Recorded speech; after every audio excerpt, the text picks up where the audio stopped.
Good evening, welcome to F4 Productions. What we have today is a guest interview. This is Emily Johnson. Emily Johnson is an expert in food safety, and she's very kindly volunteered to come on the show today. So Emily, the way I thought we'd open up is just by talking about a few examples. In my kitchen personally, I like to keep a selection of heinous foods, shop in the heinous section, things like that. Right, such as? How about eggs? If we start with heinous eggs. Well, eggs. How would you know if an egg's safe or not? Oh, eggs, they last a long time. They're sat around in the shop ages. Now, if you break it open, it's all blue and smells horrible. Don't eat it. So if it's blue, it's heinous. If it's blue, it's heinous. If it's blue and it smells like rotten eggs, if it smells heinous and it's blue, it's not a good idea to put it in the frying pan. So you don't need to look at the date. That's fine to ignore. Nah, that's fine. Okay, that's interesting. Which brings me on to heinous yogurts. So this heinous yogurt. So you're gonna test this for us? If we look at the lid, we have a look at that. Look at that. So that went out of date. That's a month ago.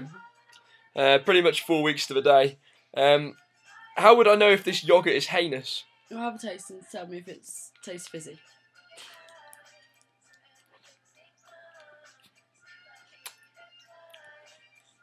It doesn't taste fizzy. Does that mean it's definitely okay? Does it taste weird? Not really. Seems okay. No, it's fine. So it's fine. Okay. It's not fizzy. It's okay. You can eat it. Perfect. This is the fizzy yogurt test, which was devised when I was at school, by the way. Okay. The history of this test. Fizzy yogurt test. Yeah, because my friend had a yogurt and it was very fizzy, and it was really heinous. Really heinous so we yogurt. decided that was how you would tell if it's off. It's working for me. Tell me about heinous steak hachés.